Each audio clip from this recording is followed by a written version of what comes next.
Hi, I'm Dylan. I'm a contributor for Smash Jump, and we were recently invited to a preview event by Ubisoft for their upcoming title, Rayman Legends Retold, a polygonal remake of the previously 2D-only Rayman Legends. Ubisoft did ask that we not show certain parts of our gameplay in our videos because they're not quite up to snuff as far as the polish they want them to have. But otherwise, they did not have any editorial input, and they did not have any influence on the opinions being expressed here.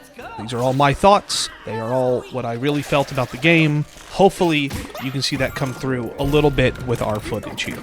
Some games are evergreen. Their style ages gracefully. The gorgeous sprite work in classic Sonic titles, the stylish cell shading in Wind Waker, even the cold, dilapidated feel of Half-Life 2 has kind of managed to feel timeless. Rayman Legends is one of these titles. Its rough-cut paper style paired with these deep, vibrant blues and greens only really needs some quality-of-life stuff to feel like a modern, new release. So when we got the invite to see an early build of a remake, that's kind of what I expected to see. Instead, I got fixes to problems I didn't even realize were there. Legends Retold is still fundamentally Rayman Legends. In preparation of the event, I went back and played a bit of the PC release. There, I noticed a quirk with the rope swings, one that I was able to recreate in Retold with minimal effort. Level layouts are mostly the same, which allowed me to breeze through the first world effortlessly, in part because I had done it a day earlier. Just like the original Legends, Retold is a bit on the floaty side of platformer physics, but once you get some speed under his legs, Rayman flies through levels at a near Super Meat Boy pace. Another timeless gem of a game. This probably answers most of your questions about Legends Retold, and I suspect most of you watching would be fine sticking to the original, but Ubisoft has done more than swap sprites for polygons. When Rayman Origins was released in 2011, it was in part to show off the new UbiArt framework engine. It kind of designed to streamline the process of turning art assets into usable game ones. From its quick turnaround to its bare-bones presentation, Rayman Legends is really little more than an expansion pack. It's closer to the Lost levels than Super Mario Bros. 2. Of course, much like the Lost levels, there's no shortage in content to test your skill. This meant that I didn't realize how thin some parts of Legends were until I went hands-on with Retold. Now, the simple hub levels of the original are expanded into flavor-appropriate mini-levels, full of little side paths and collectibles in their own right.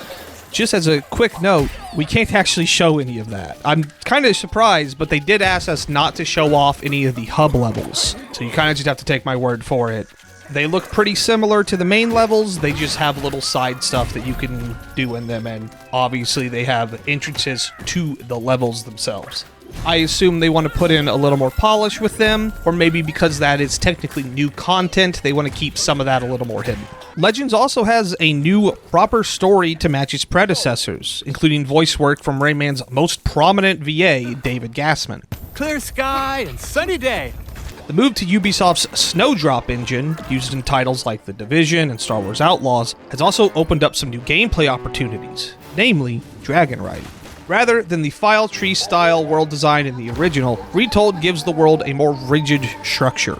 Players will access a special Star Fox style flight level, though my first impression was a little more similar to the gummy ship segments in early Kingdom Hearts titles. We got to play two of these levels, one of which shifted into a 2D shoot-'em-up style, and both seemed to put heavy influence on the cinematic quality of the levels. In general, this seems to be Retold's biggest selling point. Not that there's new content, but how that content branches the existing levels into a more cohesive world. Before getting hands-on, we were shown a video where the devs outlined some of their desires for the game, one of which included a map of Rayman's homeworld that promised a more meaningful progression. This is of course all flavor text. While these new hubs and levels are expansive and help to add spice to the experience, a purist could look at it as meaningless additions that don't affect the core experience. But I can remember all too well being in grade school and wishing Mario Sunshine had a more robust plot, even if it was just to give more context to the gorgeous world they built. When you're young, your curiosity grinds against the confines of the game world, and the additions we've seen so far would have gone a long way to appeasing my younger self.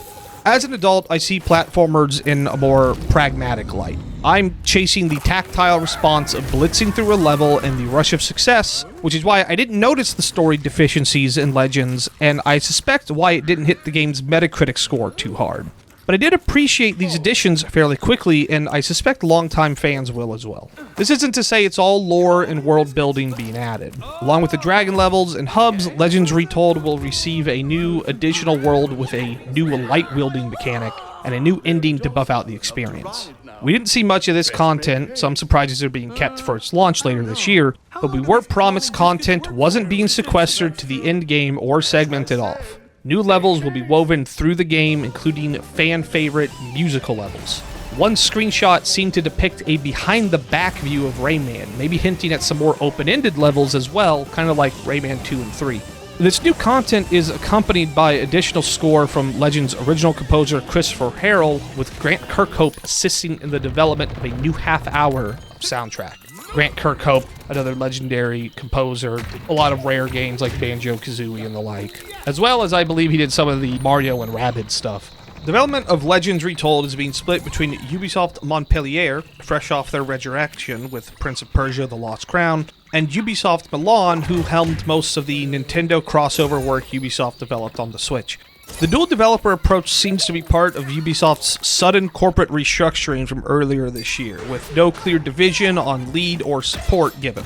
It's an impressive flex to show nearly every Rayman game under the logo from Montpellier, but with the industry churning out devs left and right, it's hard to gauge how many of the modern team members actually worked on the classic series, especially as Montpellier had a long period without any major projects after the 2014 release of Valiant Hearts. If I hadn't played it myself, I'd be a lot more skeptical of Rayman Legends Retold. The reality of a remote preview event means there's going to be some caveats to the experience, a loss of fidelity and some unavoidable input lag. Despite this, I found my time with Legends Retold pleasant on both fronts. Characters were expressive and responsive, the world seemed to match its polygonal fidelity with the sprite work fidelity just fine, and I rarely felt any meaningful delay. What I did discover initially was the shift from 2D to 3D affected the readability of some obstacles. Vines are a common blockade in Rayman, and as they tapered off, I found them kind of melting into the shadows. A few times in my demo, I found myself shorting the jump and not realizing the vine continued and needed to restart. Not a major hurdle to overcome 2 feet from my monitor, but one that may be a lot more upsetting for a little kid playing on a living room TV. That was my initial appraisal, but it was undone when I saw back the recorded footage, which is what you're seeing now. The jump in quality from my remote stream to the localized footage of my demo is so staggering, I wonder if any of my initial readability complaints will hold water when seen in proper resolution. And I can kind of say now they are alleviated a fair bit. I think they could still be fixed up a little bit more, but I do think some of my initial problems with readability are going to be not so bad. Granted, when I'm watching it back, I'm still looking at my monitor very close to my face. Watching it on a TV a little bit away, even in 4K, may be a different experience, so take that as you will.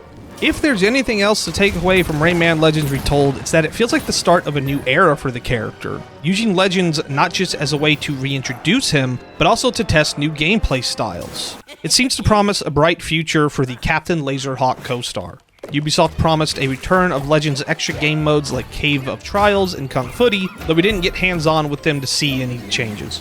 And of course, Legends Retold will be entirely playable in 4-person co-op just like the original. But maybe the most exciting part is Ubisoft's aggressive price point for the title. Though it was only given in euros, the game seems to be shooting for a mid-price release. A subset of the industry all but abandoned by the major players. Here's hoping it pays off when Rayman Legends Retold launches later this year.